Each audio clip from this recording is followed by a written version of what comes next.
One of those living systems is the rainforest, home to the most amazing concentration of life on our planet.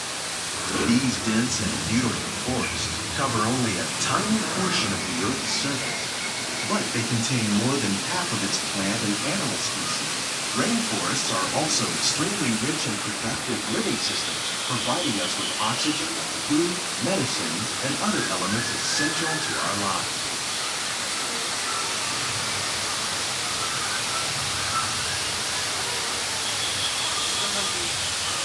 Can't see him.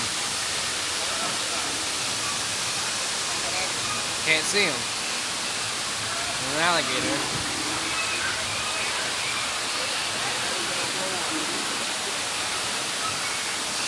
Can't see anything.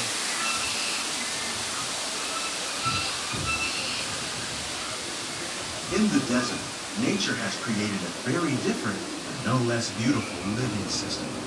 And while this arid landscape may seem lifeless, it is very much alive. The plants and animals that have learned to survive in these harsh conditions make use of what little water they can find and avoid the scorching rays of the relentless sun. The American prairie once appeared as desolate as the desert, but over time, rainwater and nutrients gradually penetrated the hard surface of this land. Even the hooves of the mighty buffalo helped create the rich soil that would one day become home to the American farm.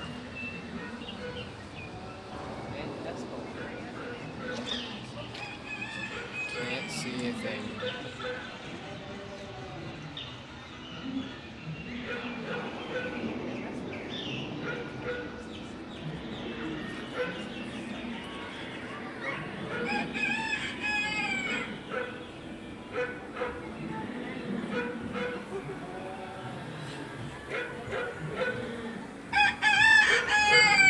Of all the forces at work on the land, humans have had one of the most profound effects. The need to produce food for a growing world led to the enormous use and sometimes overuse of the land. In our search for more efficient ways to grow food, we often fail to realize the impact of our methods.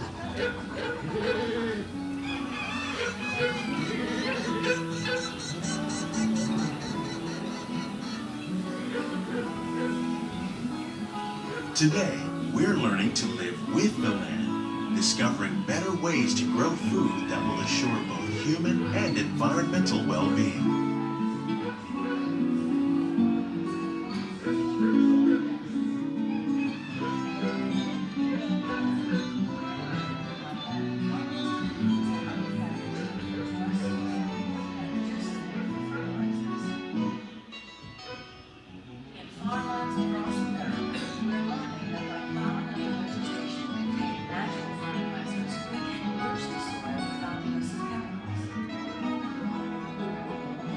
Saudi Arabia and Mexico, we're learning to produce food on desert seacoasts by developing and planting crops that thrive on saltwater. Here at Epcot, we're learning to reduce the need for pesticides by using natural predators like ladybugs and wasps to control pests. In Japan, we're learning that by adding composted leaves and other plant material to our soil, we can reduce the need for fertilizers. In farmlands across America, we're learning that by plowing under vegetation containing natural fertilizers, we can enrich the soil without the use of chemicals. In Saudi Arabia and Mexico, we're learning to produce food on desert seacoasts by developing and planting crops that thrive on saltwater. How will we meet tomorrow's growing needs for food production, yet still respect the needs of the land? Some of the answers are being discovered just ahead. To help us maintain these carefully controlled ecosystems, and for your safety, please remain seated in your boat at all times. Can't read what it says. It's so bright. Oh, there it goes.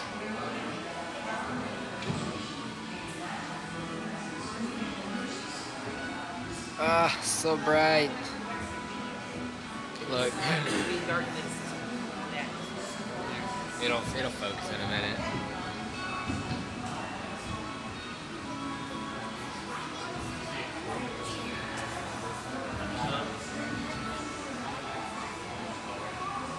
There we go. What happens? Welcome to our living laboratories, where scientists from Epcot and What's the U.S. Department of Agriculture are exploring innovative ways to produce bountiful harvests now and into the future.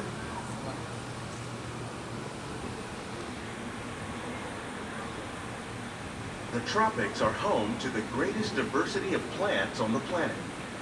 Many of these, like papaya, bananas, cacao, coffee, and rice, are well known around the world. These are just a few of the edible plants that have been an important source of nutrition for people living in the tropics. Many are rich in vitamins and minerals, while others are well adapted to growing in less than ideal conditions. Fluted pumpkin. Yeah. Some, like the water lily, thrive in wet, swampy areas and waterways. All parts of this plant, Straight even the ahead, flower Chandler, petals, look. are I see edible. him. The starchy root of the plant has long been used to make flour for baking. That's cool. One day, many of these lesser-known tropical plants Oh, look at that. may be as That's important awesome. as the bananas growing on both sides of the boat. More than 28 million tons of bananas are eaten annually. What is that? What does it making do, Chandler? The most popular Irrigation fruit in the system. world. Yeah, there was one back there too.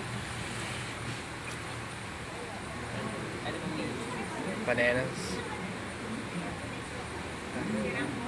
What's that? Miracle fruit? What's miracle fruit?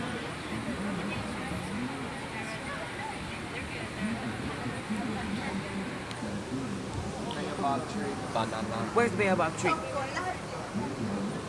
Right That's there. a baobab tree? Yep. Isn't it supposed to have like all those things in it? Or is that just what's wild? That's what the ficus does. Banana. Yeah, the wild ficus is a tree. And it looks just like a baobab tree. Wow, it's No, hot in here. It's like a baobab tree split at the bottom and it has leaves in it. It's awesome. When we mention farming, you probably don't think of fish. But fish farming, or aquaculture, accounts for nearly half of all the seafood that's just consumed workers. globally. By the seeds. Tilapia, That's just workers. bass, and catfish, like the ones I you thought one of see them here, wasn't right. are three of the more popular crops raised by fish farmers. The sustainable system we're using here recycles the water in the tanks. As a result, we're able to save millions of gallons each year.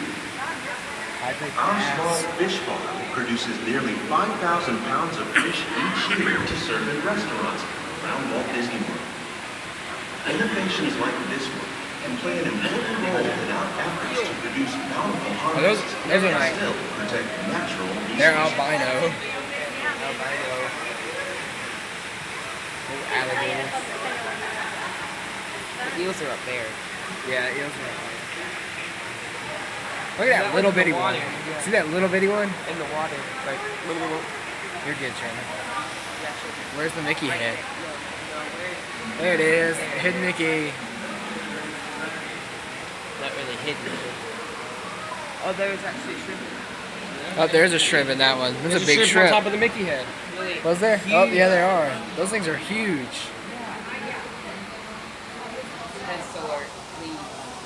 While there are more than 50,000 edible plant species in the world, most of us are only familiar with the handful that make up our everyday diet.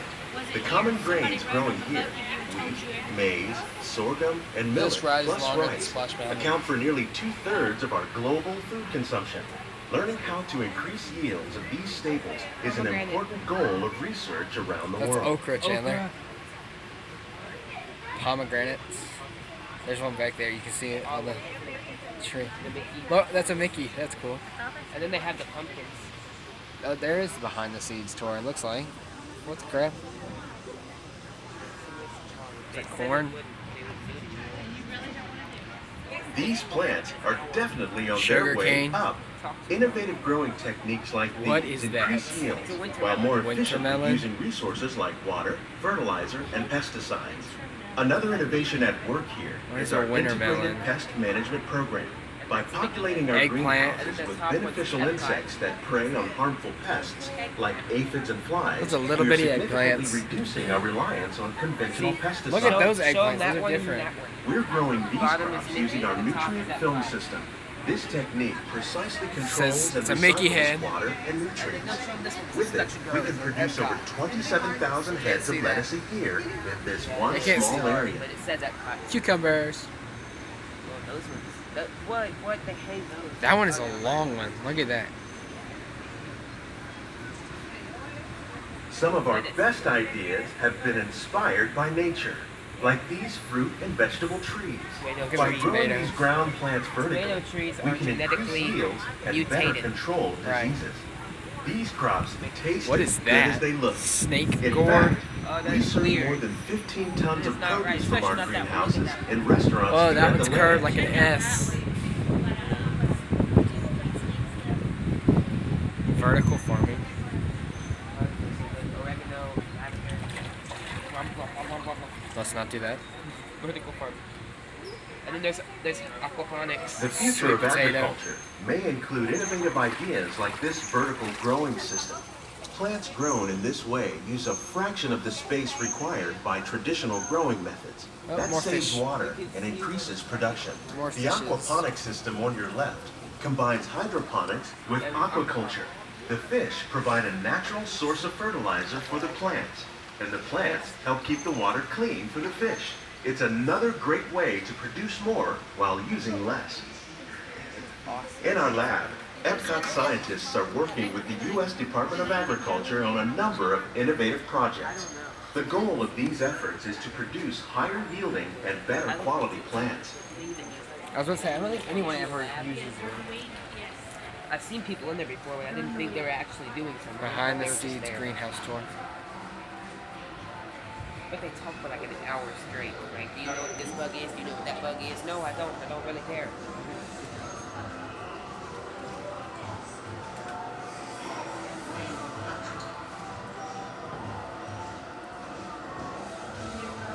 These greenhouses represent just a fraction of the work being done worldwide to produce bountiful harvests for our growing population. Scientists, farmers, and even backyard gardeners are doing their part to improve the quantity and quality of foods that we all rely upon. Together, we can getting continue darker to and find darker. more ways to increase food production and protect our precious natural environment. Only then will we truly be living with the land.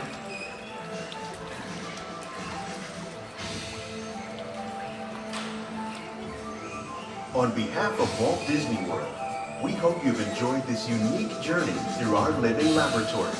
If you'd like a closer look, then check out the Behind the Scenes walking tour. It's a chance for the whole family to get up close and personal with the plants and growing techniques in our laboratories. Please keep your hands and feet inside the boat and remain seated until the boat comes to a complete stop.